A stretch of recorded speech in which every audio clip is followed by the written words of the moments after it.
Good evening and welcome to the evening news. I am Olubumi Ajiboye Agbola.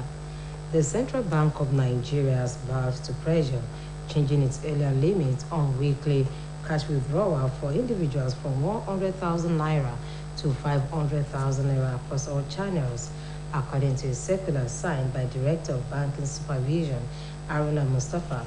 Corporate entities are also allowed to withdraw as much as 5 million naira weekly. The policy will be taking effect from January 2023.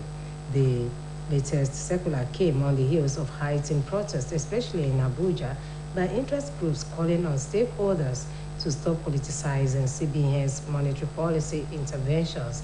The circular indicated that the new directive might put the rest or reduce the controversy generated by the policy marked for suspension by the House of Representatives.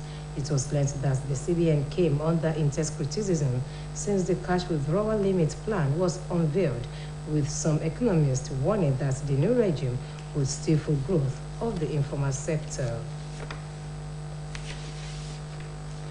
The National Commissioner for Independence National Electoral Commission, Festus Okoye, has said that any politician engaging in buying permanent voters' cards ahead of next year's election is doing so in futility.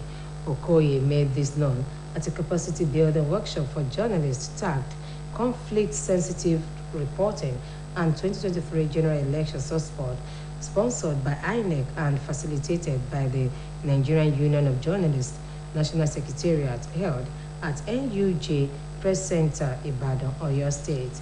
Represented by INEC Deputy Director of Voter Education and Gender, Ndidi Okafor, Okoye said nothing would deny the right of any registered voter to exercise his or her franchise on the day of election.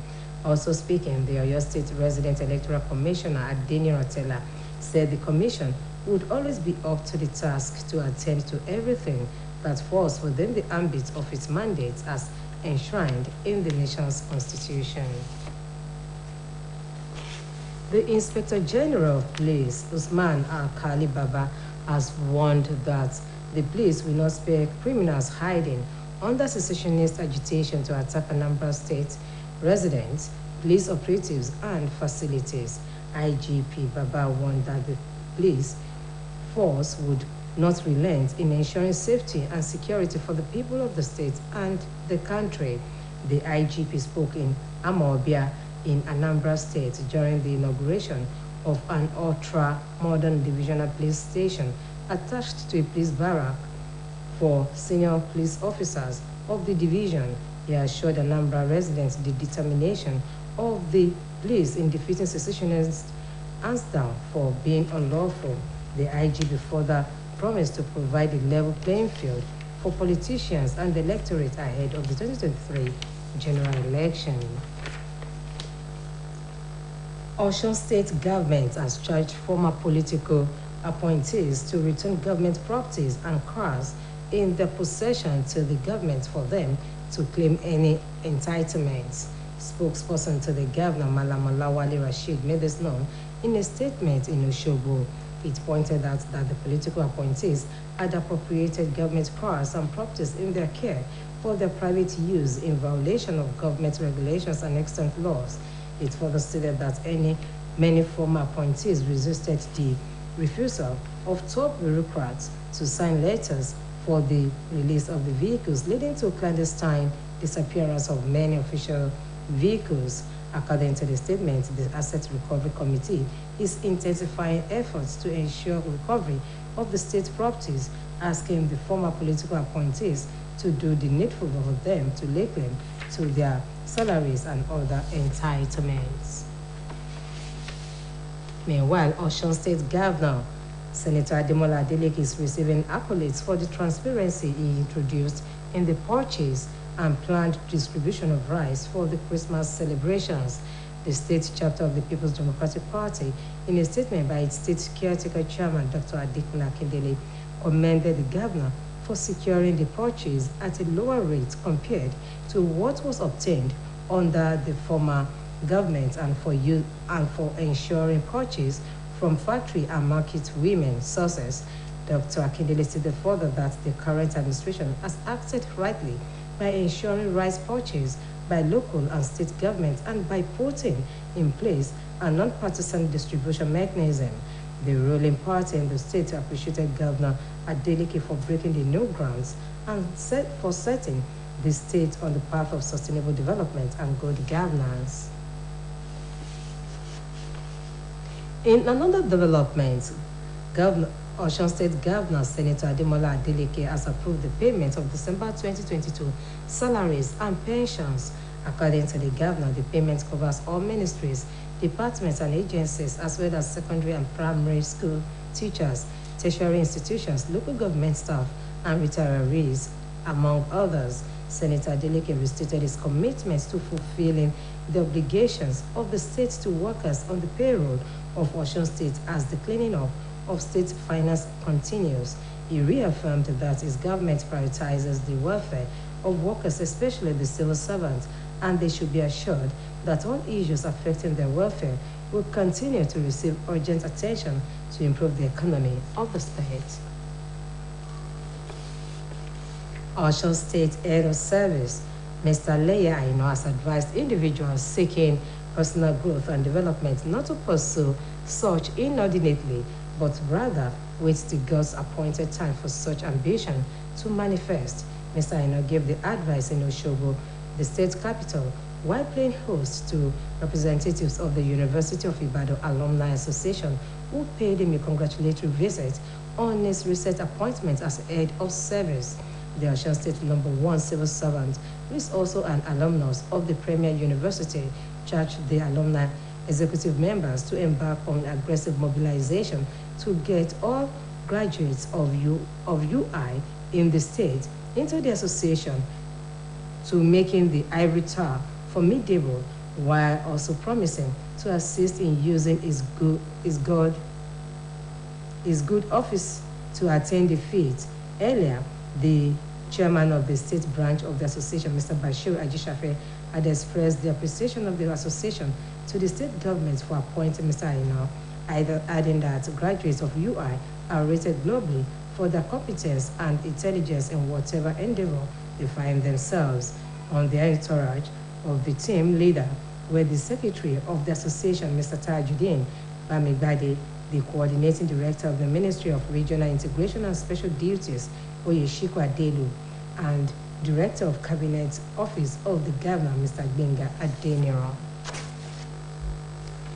The Civil Society on Malaria Control, Immunization and Nutrition says Nigeria and 3 other African countries accounted for over half of all the malaria deaths worldwide, out of which Nigeria has the highest burden with 31.3%.